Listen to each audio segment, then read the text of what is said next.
Bonsoir à tous et à toutes, frères et sœurs. Bienvenue dans notre émission Être une voix pour les sans-voix. Aujourd'hui, nous allons parler de la structure qui se trouve, de notre structure qui se trouve en République démocratique du Congo, dans le nord-est, à Kisangani, qui est l'orphelinat Nouveau Départ. Sans plus tarder, nous allons remettre ce moment entre les mains du Seigneur, que le Seigneur guide et conduit cette émission. Merci Seigneur pour ta grâce, pour ton amour, pour ce moment que tu permets. Père, conduis toutes choses dans ta présence. Que ton esprit, Seigneur, me conduise. Je renverse tout raisonnement et toute hauteur qui se lève contre la connaissance d'Élohim et emmenant toute pensée captive à l'obéissance du Mashiach Yehoshua. Amen. Voilà, frères et sœurs, l'orphelinat Nouveau Départ existe depuis 2019. L'orphelinat accueille actuellement 26 enfants orphelins et démunis. Avant de commencer, je nous invite, je vais prendre un passage dans Deutéronome 24, versets 17 à 22. Deutéronome 24, versets 17 à 22. Tu ne feras pas d'injustice à l'étranger ni à l'orphelin, et tu ne prendras pas en gage le vêtement de la veuve. Et tu te souviendras que tu as été esclave en Égypte, et que Yahweh ton Elohim t'a racheté de là. C'est pourquoi je t'ordonne de faire ces choses, quand tu moissonneras ta moisson dans ton champ, et que tu auras oublié une gerbe dans ton champ, tu ne retourneras pas la prendre. Elle sera pour l'étranger, pour l'orphelin et pour la veuve. Afin que Yahweh ton Elohim te bénisse dans toute l'œuvre de tes mains. Quand tu secoueras tes oliviers, tu ne retourneras pas pour accueillir ce qui reste aux branches. Ce sera pour l'étranger, pour l'orphelin et pour la veuve. Quand tu vendageras ta vigne, tu ne gaspilleras pas après. Ce sera pour l'étranger, pour l'orphelin et pour la veuve. Amen. Ce passage dans Deutéronome 24 m'avait beaucoup touché et ça m'a permis en fait de voir combien le Seigneur pensait aux autres, pensait aux orphelins, aux nécessiteux, à l'étranger, aux veuves dans l'ancienne alliance. Et donc ça m'a permis de voir combien le Seigneur en fait leur poussait en fait, leur avait donné cet ordre tout simplement, en leur disant qu'ils devaient penser lors de la récolte de la moisson à l'orphelin, aux veuves, à l'étranger. Cela nous montre combien en fait c'est important aux yeux du Père, notre Seigneur Yehoshua Mashiach, de aider notre prochain, de penser à l'autre en fait, de aider ces enfants orphelins, démunis, qui se retrouvent, qui n'ont pas de parents, qui sont rejetés dans leur famille, qui n'ont rien demandé en fait. Ces enfants qui n'ont rien demandé, ils n'ont pas demandé de venir sur cette terre. Mais voilà, parce que c'est la vie et ils sont venus.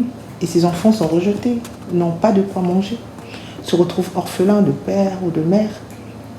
Et le Seigneur en fait avait donné cet ordre aux enfants d'Israël. Et cela, c'est encore d'actualité aujourd'hui. À nous l'Église, à nous, l'épouse de Yehoshua. Le Seigneur nous appelle à aider notre prochain. Le Seigneur nous appelle à penser à l'autre. Notre prochain qui est cet enfant orphelin qui se retrouve dans la rue, qui n'a rien à manger, qui n'a rien à manger, qui ne sait pas comment faire de la journée. Ce bébé qui est né aujourd'hui et qui est rejeté, qui est jeté dans la poubelle. Cet enfant démuni où ses parents se retrouvent sans ressources pour nourrir leurs enfants, pour nourrir l'enfant. Et le Seigneur nous emmène, veut que nous, l'Église, l'épouse de Yehoshua, que nous aimons notre prochain. Et cet amour à aimer mon prochain consiste aussi à aider mon prochain, consiste à visiter les orphelins et les veuves dans leur tribulation et de se conserver sans tache loin du monde, comme la Bible nous dit. Car c'est ça la religion pure et sans souillure devant le Père, notre Elohim. Donc voilà ce que le Père veut, c'est que le Seigneur désire. Et nous pouvons voir dans 1 Jean 2, verset 3, qui nous dit « En ceci, nous savons que nous l'avons connu si nous gardons ses commandements. » Et dans Yohanan 15, verset 12, nous dit « Voici mon commandement, que vous vous aimiez les uns les autres comme je vous ai aimés. Personne n'a de plus grand amour que celui qui donne son âme pour ses amis. Vous êtes mes amis si vous faites tout ce que je vous commande. » Et dans le verset 17 nous dit « Ce que je vous commande, c'est de vous aimer les uns les autres. » Garder ces commandements, c'est aussi aimer notre prochain. Comme Matthieu 22, 37 nous dit, je vais le lire, mais Yahushua lui dit, tu aimeras le Seigneur ton Elohim de tout ton cœur, de toute ton âme, de toute ta pensée. C'est la première et le grand commandement. Et voici le deuxième qui lui est semblable, tu aimeras ton prochain comme toi-même. De ces deux commandements dépendent toute la Torah et les prophètes. C'est pas moi qui l'ai dit, c'est la parole. Il dit, de ces deux commandements dépendent toute la Torah et les prophètes. Donc, ce que je disais tout à l'heure, c'est que garder la parole du Seigneur, garder les commandements du Seigneur, c'est aussi aimer notre prochain. Alléluia, voilà bien-aimés, c'est la mission que le Seigneur nous a donnée. C'est les commandements que le Seigneur nous donne. Alors, pour revenir dans l'histoire de l'orphelinat, dans les nouvelles des enfants. Alors, l'orphelinat, juste un petit rappel, elle accueille 26 enfants orphelins et démunis. Pourquoi accueille-t-on aussi les enfants démunis dans l'orphelinat? Donc, tout simplement, comme nous le savons, en République démocratique du Congo, bien qu'étant un pays le plus riche en matière de ressources naturelles, malgré cela, le taux de pauvreté en RDC figure toujours parmi les plus élevés au monde, au point où des familles se trouvant dans l'incapacité de subvenir aux besoins de leurs enfants préfèrent aller déposer leurs enfants à l'orphelinat. Par exemple, je prends l'exemple de l'histoire de l'enfant Cécile. Cécile a été accueillie à l'orphelinat en novembre 2021. Lorsqu'elle était venue dans l'orphelinat, elle avait 1 an. Sa maman est atteinte de la folie, est atteinte de folie et son papa est très pauvre. En fait, son papa n'a pas du tout de ressources pour pouvoir s'occuper de l'enfant Cécile. Et du coup, vivant dans la misère, la famille n'avait pas les moyens de subvenir aux besoins de l'enfant Cécile. Et l'enfant Cécile a été atteinte, lorsqu'il est arrivé à l'orphelinat, elle était déjà atteinte de la malnutrition. Comme on peut le voir en fait dans les photos, elle était atteinte de la malnutrition. Et du coup, aujourd'hui, grâce à notre Seigneur Yahushua Mashiach, la petite a pu récupérer en santé. Elle a recommencé à prendre des kilos. Mais par contre, il lui reste à faire des séances de kiné pour lui permettre de récupérer une bonne posture physique. Mais sinon, à part ça, elle a pu récupérer en santé, ça va mieux. Elle a recommencé en fait à prendre des kilos, comme on peut le constater dans les photos. Un changement vraiment, et ça, je bénis vraiment le Seigneur pour sa main dans la vie des enfants, pour son soutien. Et il y a aussi l'enfant Sephora. Sephora est un bébé et une petite fille de 6 mois. Elle avait 4 mois lorsqu'elle est arrivée à l'orphelinat Nouveau Départ. Plus précisément le 1er décembre 2021, Sephora est venue, en fait, sa maman, la maman de Sephora, elle est venue à l'orphelinat Départ pour déposer la petite fille, parce que sa maman se trouvait en détresse, ne pouvant plus en fait subvenir aux besoins de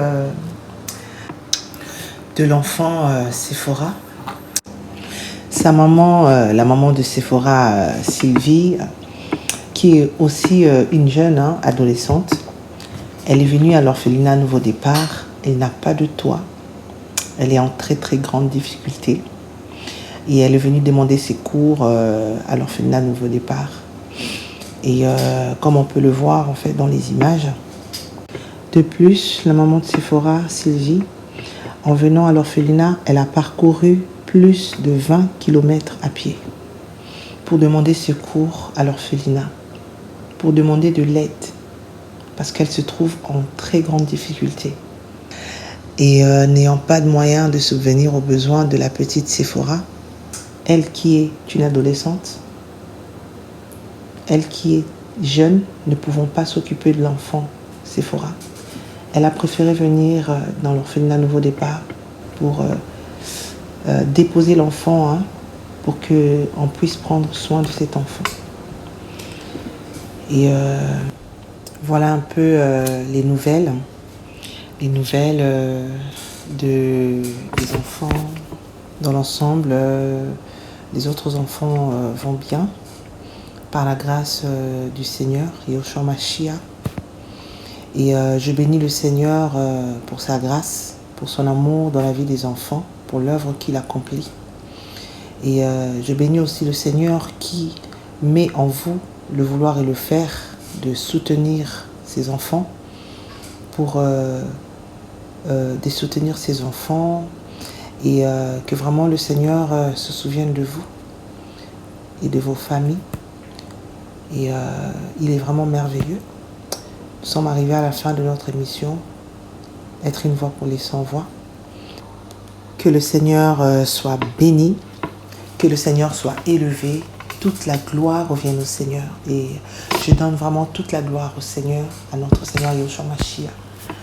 Parce que c'est à lui que revienne la gloire pour tout ce qui est fait, pour ce moment d'avoir conduit les choses. Vraiment, je bénis le nom du Seigneur. Père, merci Seigneur. Merci pour ce moment que tu as permis. Merci pour chaque personne qui a suivi cette émission, qui suivra. Seigneur, bénis chacun. Seigneur, garde-nous dans ta présence, Père. Que ton nom soit béni, Seigneur. Que ton nom soit élevé. Je te bénis, Seigneur, pour ton œuvre. Je te bénis pour la vie de ces enfants. Je te bénis pour ce que tu as accompli, Père. Tu es merveilleux, Papa. Tu es grand, tu es puissant. Seigneur, je te dis merci, Seigneur, pour l'œuvre de la croix. Merci, Seigneur, pour ton amour. Merci, Papa, pour ta bonté, pour ta fidélité, Seigneur, dans ton œuvre, Adonai Yeshua. Tu es vraiment merveilleux et tu es grand, tu es fort. Tu nous surprends davantage. Tu es puissant. Que ton nom soit béni. Amen. Voilà, frères et sœurs, nous sommes arrivés à la fin de notre émission. Être une voix pour les sans-voix. Que le Seigneur vous bénisse. Que le Seigneur se souvienne de vous.